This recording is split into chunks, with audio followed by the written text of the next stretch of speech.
da corrupção que pela concupiscência há no mundo. E vós também, pondo nisto mesmo toda a diligência, acrescentai à vossa fé a virtude, e a virtude a ciência, e a ciência a temperança, e a temperança a paciência, e a paciência a piedade, e a piedade o amor fraternal, e ao amor fraternal a caridade. Porque se em vós houver e aumentarem estas coisas, não vos deixarão ociosos nem estéreis no conhecimento de nosso Senhor Jesus Cristo. Pois aquele em quem não há estas coisas é cego, nada vendo ao longe, havendo-se esquecido da purificação dos seus antigos pecados. Portanto, irmãos, procurai fazer cada vez mais firme a vossa vocação e eleição, porque fazendo isso, nunca jamais tropeçareis. Porque assim vos será amplamente concedida a entrada no reino eterno de nosso Senhor e Salvador Jesus Cristo.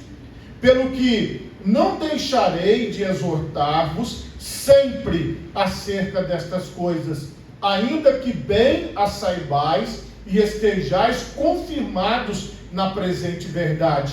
E tenho por justo, enquanto estiver neste tabernáculo, despertar-vos com admoestações, sabendo que brevemente hei de deixar este meu tabernáculo, como também nosso Senhor Jesus Cristo já me tem revelado. Mas também eu procurarei em toda ocasião que depois da minha morte tenhais lembranças destas coisas, porque não vos fizemos saber a virtude e a vinda de nosso Senhor Jesus Cristo seguindo fábulas artificialmente compostas, mas nós mesmos vimos a sua majestade.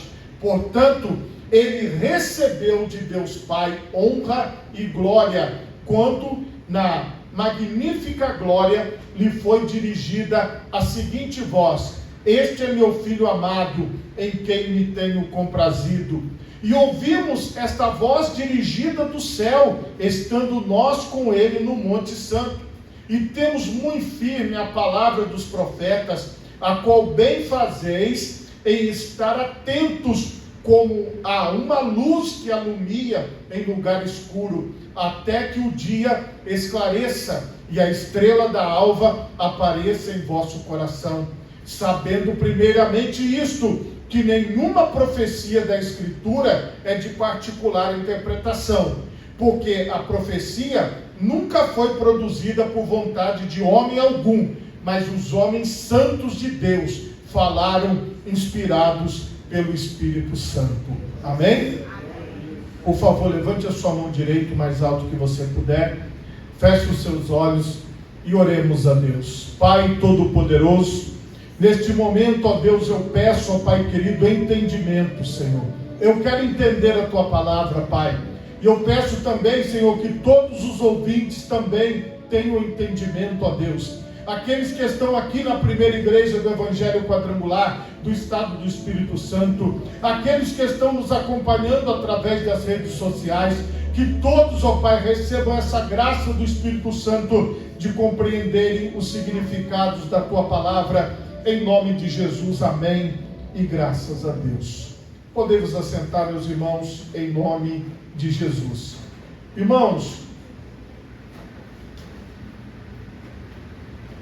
o tema da mensagem nesta noite é: toda palavra de Deus é inspirada. O que eu quero mostrar para vocês aqui?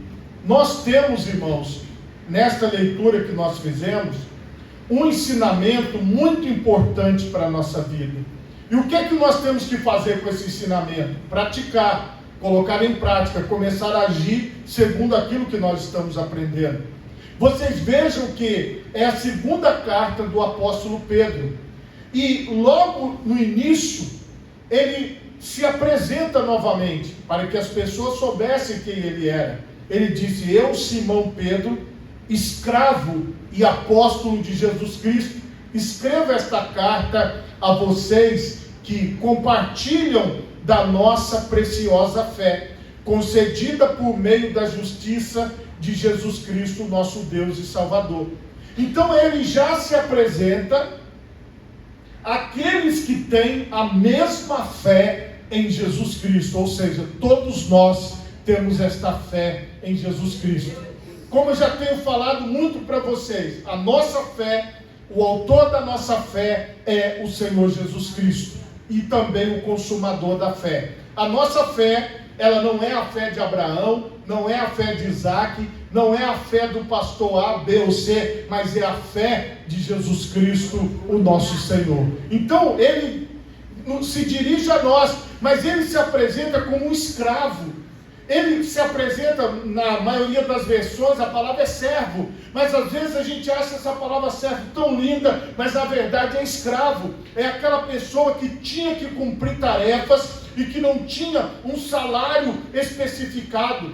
E aqui ele se apresenta como escravo, ele se apresenta como apóstolo de Jesus Cristo. Ele mostra para aquelas pessoas que o verdadeiro sentido da vida não é aquilo que nós temos, mas é aquilo que nós fazemos. Se nós agimos para o bem, se nós temos um bom comportamento, se nós estamos fazendo aquilo que agrada a Deus, o nome de Jesus é glorificado através da nossa vida.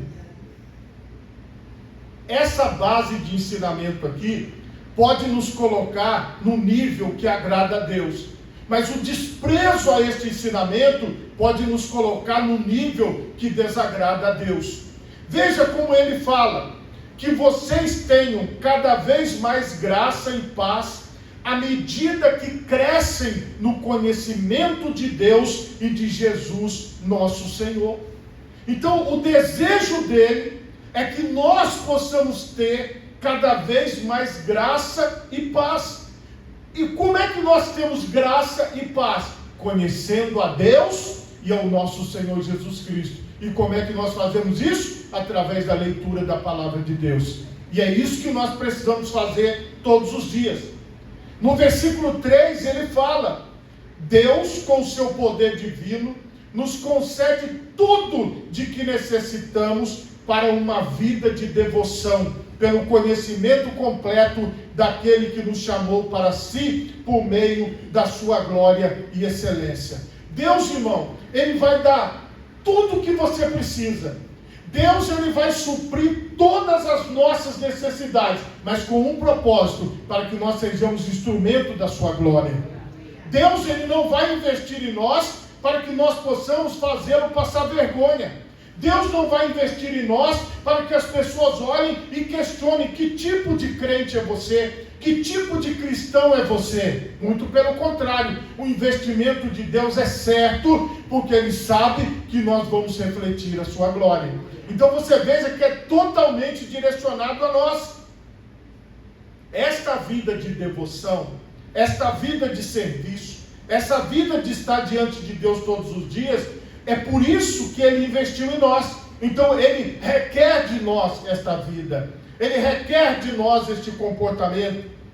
E por causa de sua glória e excelência, Ele nos deu grandes e preciosas promessas. São elas que permitem a vocês participar da natureza divina e escapar da corrupção do mundo causada pelos desejos humanos. Os desejos humanos nos levam à corrupção do mundo, mas o Senhor nos deu a oportunidade de participarmos da natureza divina. Hoje você faz parte da essência de Deus, porque você segue os ensinamentos de Deus, porque você segue a direção de Deus, porque você tem aquilo que Deus colocou em você. Então hoje a essência divina é oposta ao desejo humano, à vontade da carne, ao desejo da humanidade. Ele continua dizendo: diante de tudo isso, esforcem-se ao máximo para corresponder a essas promessas. Qual é o nosso dever? Nos esforçarmos ao máximo. Nós temos que nos esforçar, meus irmãos. O Senhor Jesus deixou isso claro. Ele disse que desde os tempos de João Batista, O reino de Deus é tomado pelo esforço. E aqueles que se esforçam se apoderam dele. Então, irmão, não é fácil você orar, não é fácil você ter o compromisso de ler a Bíblia todo dia, não é fácil você ter o compromisso de viver segundo o padrão de Deus, mas você precisa se esforçar para cumprir a vontade de Deus. Tem que haver da nossa parte esse esforço. Tem que haver da nossa parte esse desejo de refletirmos a glória do Senhor. Aí ele diz aqui, acrescentem.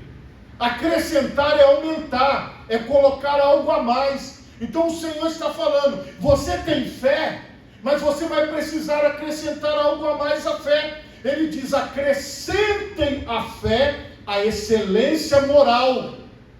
Porque se eu tenho fé e não tenho uma excelência moral, e não tenho um comportamento ético e moral correto, então, o que vai adiantar a minha fé, se eu não tenho um comportamento digno da fé que eu professo através dos meus lábios? Veja que a fé, ela não vem sozinha. Ele está dizendo, acrescente à fé a excelência moral.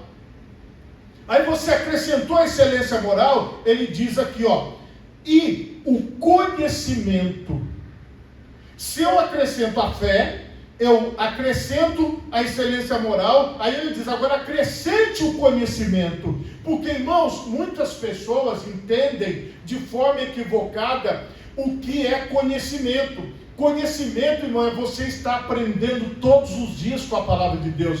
Ele está se direcionando exatamente àquilo que foi revelado pelos profetas, aquilo que está no Antigo Testamento, aos evangelhos, as próprias cartas que ele escreveu e o que os demais apóstolos escreveram. Então nós temos que nos debruçar no conhecimento desta palavra. Então eu comecei na fé, aí eu tenho que colocar a conduta moral acrescentada e depois eu tenho que acrescentar conhecimento. O que a palavra de Deus diz? Conheçamos e prossigamos em conhecer ao Senhor. Todos os dias nós aprendemos algo novo de Deus. Aí, ao conhecimento, o domínio próprio. Porque não adianta eu ter todo o conhecimento bíblico e não ter domínio das minhas ações, e não ter domínio das minhas atitudes. Veja como o apóstolo está recomendando você ir só acrescentando na sua vida. E você veja que quando nós acrescentamos o domínio próprio, ele diz, e ao domínio próprio, a perseverança. Porque eu posso ser uma pessoa equilibrada, controlada, uma pessoa de moral, uma pessoa de fé, uma pessoa de conhecimento. Mas se eu sou aquela pessoa que só uma vez, eu fui controlado só na segunda-feira, mas os outros dias eu me descontrolei, não pode. Porque eu tenho que ser perseverante no conhecimento, ou seja, eu tenho que todos os dias me comprometer em seguir os ensinamentos do Senhor para a minha vida. Todos os dias eu preciso acrescentar à minha fé a excelência moral o conhecimento, ao conhecimento o domínio próprio, ao domínio próprio a perseverança, e a perseverança a devoção a Deus. Nós somos devotos de Deus. Nós não somos devotos de homens, nós não somos devotos de pessoa A, B ou C, nós somos devotos de Deus. Então, a nossa oração é dirigida ao Pai Todo-Poderoso, a nossa adoração é dirigida ao Pai Todo-Poderoso, o nosso gesto é dirigido ao Pai Todo-Poderoso, o nosso trabalho é para agradar ao Pai Todo-Poderoso, o nosso caminhar é para agradar a Deus. Então nós vivemos uma vida em devoção ao Criador de todas as coisas. E a devoção a Deus, a fraternidade, e a fraternidade, o amor. O que é fraternidade? Fraternidade é harmonia entre aqueles que vivem em proximidade ou que lutam pela mesma causa, laço de parentesco entre irmãos e irmandade. Então, quando eu estou buscando a Deus, ele fala assim, você também tem que buscar a irmandade, você também tem que buscar viver próximo das pessoas, você também tem que buscar viver uma comunidade, uma fraternidade em amor. E quando você tem tudo isso, o apóstolo diz assim, quanto mais crescerem nessas coisas, mais produtivos e úteis serão no conhecimento completo de nosso Senhor Jesus Cristo. Você só vai ter mais utilidade. Eu só vou ter mais utilidade se eu crescer nessas coisas que agradam a Deus. Então, quando eu cresço naquilo que agrada a Deus, eu me torno uma pessoa útil para Deus. Se eu cresço nos desejos humanos, eu vou me tornando cada vez mais inútil. E é aqui, irmãos, que mora o segredo que o apóstolo Pedro nos revelou. Nós temos que ser úteis a Deus. Nós temos que ser aqueles vasos na mão do oleiro que agradam ao seu Criador, que louvam ao nome dele. Aí, meus irmãos, o que acontece com as pessoas que vão abandonando, vão se afastando? Essas pessoas vão se tornando inúteis. Às vezes você observa que as pessoas que não querem estar em fraternidade, as pessoas que não querem estar em devoção a Deus, não querem estar em perseverança, não querem estar em domínio próprio, não querem estar em excelência moral, não querem conhecimento, não querem estar na fé. Estas pessoas, elas estão se distanciando das coisas de Deus, elas estão se afastando do Senhor, mas nós que desejamos e praticamos isso, estamos mais perto de Deus. Mas aqueles que não se desenvolvem deste modo, são praticamente cegos, vendo apenas o que está perto, e se esquecem de que foram purificados de seus antigos pecados. Quem não pratica estas obras, ele está cego, ele não consegue perceber que o servir a Deus é uma prática, o servir a Deus é uma vida diária, o servir a Deus é um comportamento, o servir a Deus é agradá-lo com atitudes práticas no nosso dia a dia. E você veja que a revelação aqui é bem clara, não resta dúvida. Quem não está praticando está cego, se esqueceu que Deus o perdoou dos seus pecados, se esqueceu que Deus o libertou. Por isso, irmãos, trabalhem ainda mais arduamente para mostrar que de fato estão entre os que foram chamados e escolhidos. Façam essas coisas e jamais tropeçarão.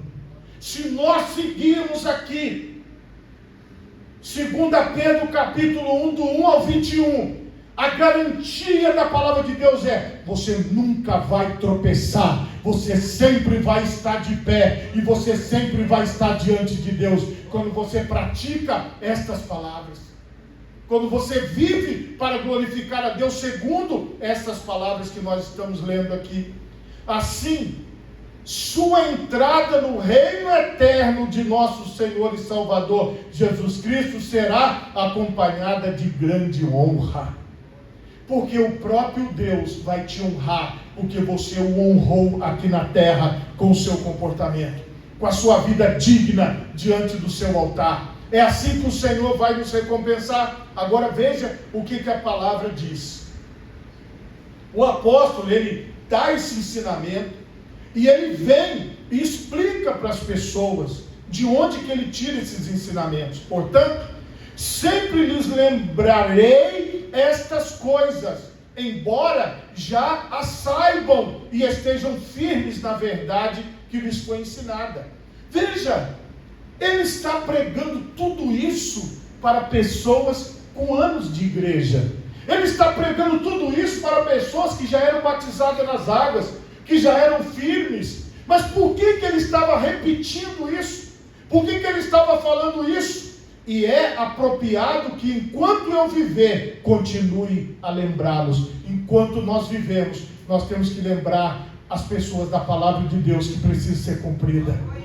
Esse é o nosso papel, irmãos. Esta é a nossa missão. O apóstolo falou: enquanto eu estiver vivo, eu vou lembrar vocês que vocês precisam ser essas pessoas que agradam a Deus. Pois nosso Senhor Jesus Cristo me mostrou que em breve partirei desta vida. O apóstolo Pedro já estava entendendo que o tempo dele neste mundo estava se acabando.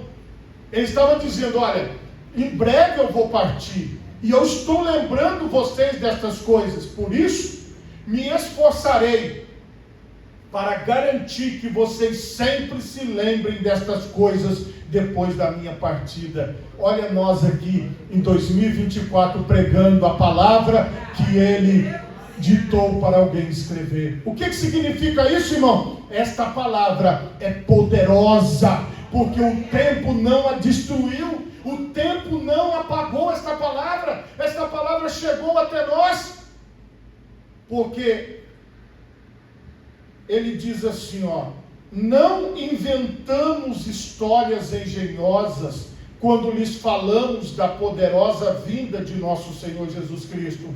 Vimos com os próprios olhos seu esplendor majestoso. Pedro estava dizendo, eu vi Jesus, eu estive com Jesus, e eu estou testemunhando não de uma fábula, não de uma história qualquer, mas eu o vi, eu estive com Ele, eu sei que Ele é verdadeiro. Então era um testemunho que Ele estava dando, e dizendo, permaneçam firmes nesta palavra. Ele diz que Ele estava com Ele, quando Ele recebeu honra e glória da parte de Deus Pai. A voz da glória suprema de Deus lhes disse, este é meu Filho amado, que me dá grande alegria.